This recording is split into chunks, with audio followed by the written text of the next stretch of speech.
ಅಮೃತವರ್ಷಿಣಿ ಕನ್ನಡ ಕಿರುತೆರೆ ಇತಿಹಾಸದಲ್ಲಿ ಹೊಸ ಅಲೆ ಸೃಷ್ಟಿ ಮಾಡಿದ ಧಾರಾವಾಹಿ ಅಂದ್ರೆ ತಪ್ಪಾಗಲಾರದು. ದಶಕಗಳ ಹಿಂದೆ ಸ್ಟಾರ್ ಸುವರ್ಣ ವಾಹಿನಿಯಲ್ಲಿ ಪ್ರಸಾರವಾಗಿದ್ದ ಈ ಧಾರಾವಾಹಿಯಲ್ಲಿ ನಾಯಕಿ ಅಮೃತಾಳಾಗಿ ನಟಿಸುವ ಮೂಲಕ ಕಿರುತೆರೆಗೆ ಕಾಲಿಟ್ಟ ಬೆಡಕಿ ಈಕೆ. ಮೊದಲ ಧಾರಾವಾಹಿಯಲ್ಲಿಯೇ ನಾಯಕಿಯಾಗಿ ನಟಿಸಿ ಕಿರುತೆರೆ ವೀಕ್ಷಕರ ಮನ ಸೆಳೆದಿದ್ರು ರಜನಿ.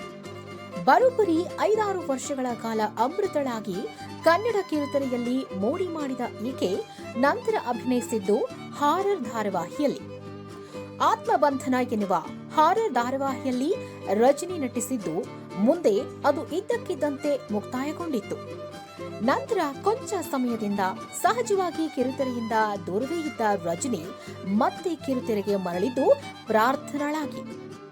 ಹೌದು, ಹಿಟ್ಲರ್ ಕಲ್ಯಾಣ ಧಾರಾವಾಹಿಯಲ್ಲಿ ಪ್ರಾರ್ಥನಾ ಆಗಿ ಕಾಣಿಸಿಕೊಂಡಿದ್ದ ಈಕೆ ಮೊದಲ ಬಾರಿಗೆ ನೆಗೆಟಿವ್ ಪಾತ್ರಕ್ಕೆ ಜೀವ ತುಂಬಿದ್ರು.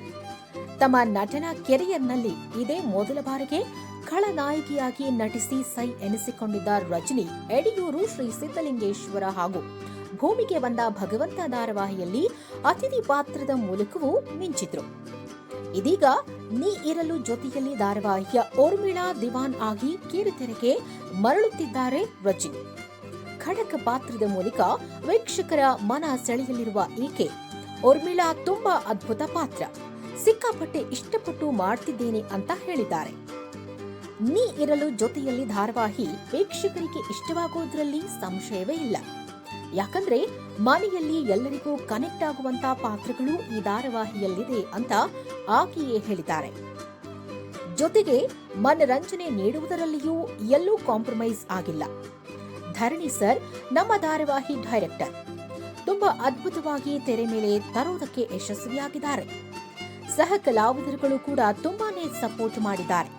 ಇಲ್ಲಿಯವರೆಗೆ ನನ್ನ ಎಲ್ಲಾ ಧಾರಾವಾಹಿ ನೋಡಿ ನನಗೆ ಆಶೀರ್ವಾದ ಮಾಡಿದ್ದೀರಿ. ನಿಮ್ಮ ಪ್ರೀತಿ ಹಾರೈಕೆ ಸದಾಕಾಲ ನನ್ನ ಮೇಲಿರಲಿ ಅಂತ ಹೇಳಿದ್ದಾರೆ ರಜನಿ. ಇನ್ನು ಧಾರಾವಾಹಿಯ ಹೊರತಾಗಿ ರಿಯಾಲಿಟಿ ಶೋಗಳಲ್ಲಿಯೂ ಕಾಣಿಸಿಕೊಂಡಿರುವ ಬೆಡಗಿ ಈಕೆ.